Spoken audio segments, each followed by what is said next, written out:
Hello everybody, my name's Richard Watson, and this is Anglais the Easy Way. Today I'd like to reframe the concept of confidence.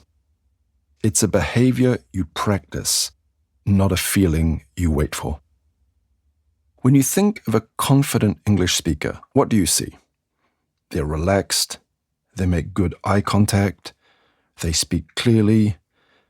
Then you ask yourself, why don't I feel that way? The problem is that we feel that confidence leads to speaking. We think that we need to feel confident first, and then the words will flow easily. We wait for the feeling, but it never arrives.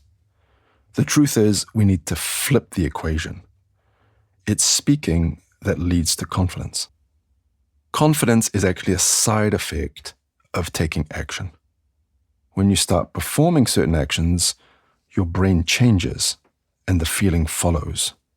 And today I'm going to give you 3 specific physical and verbal behaviors you can start practicing today to immediately appear and sound and eventually feel more confident, even if at first you still feel nervous inside.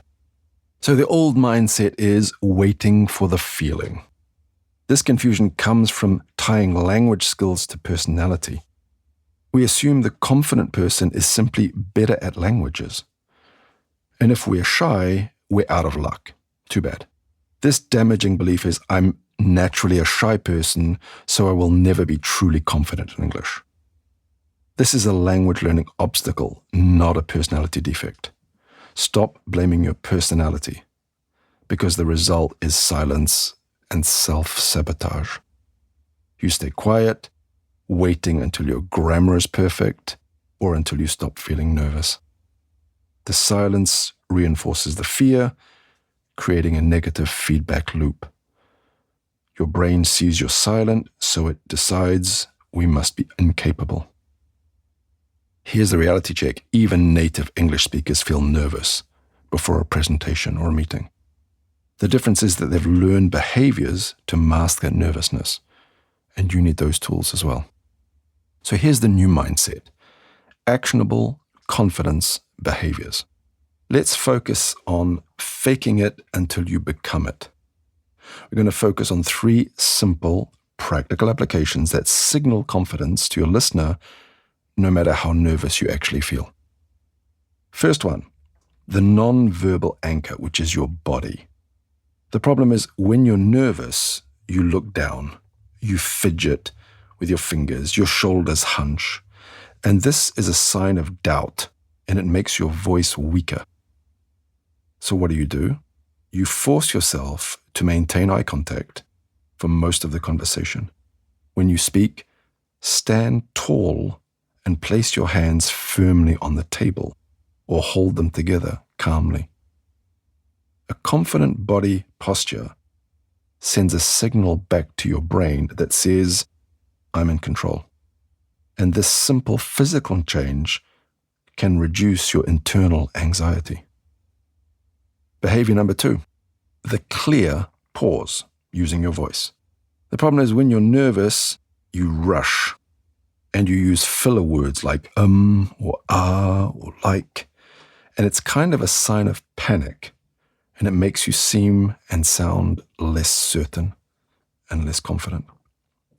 The fix is to use an intelligent pause. When you need to find a word or an idea, stop completely for 1 full second. Don't rush. This makes you sound more deliberate and actually adds value and a kind of authority to what you're saying. Listen to the difference. The project is very important. That's one way you can do it. Or try this one. The project is very important. The pause gives authority. You just have to dare to do it. Number 3, the third behavior you can do, it's owning your mistakes. Owning them means admitting them and saying, it's my mistake, and then passing on to something else. Often when we make a mistake, we stop, we apologize, or we try to hide it, and we feel bad. This signals insecurity. The fix is to treat mistakes like typos when you're typing. You don't stop a presentation if you notice a typo on a slide. You simply fix it and keep going. So when you're speaking, if you use the wrong verb, tense, or the wrong word or preposition, don't apologize. Just quickly say, sorry, I will do that. Just change it. Just change it to something that works and immediately continue your sentence. Confidence is not avoiding mistakes, it's owning them quickly and moving on. The listener only really cares about your message. You're the only one who cares about how you feel. Anyway, you don't have to wait for the feeling of confidence to come. You can choose to adopt confident behaviors right now. The external performance will eventually create an internal feeling of confidence. So this week, choose one of these 3 behaviors and focus entirely on it.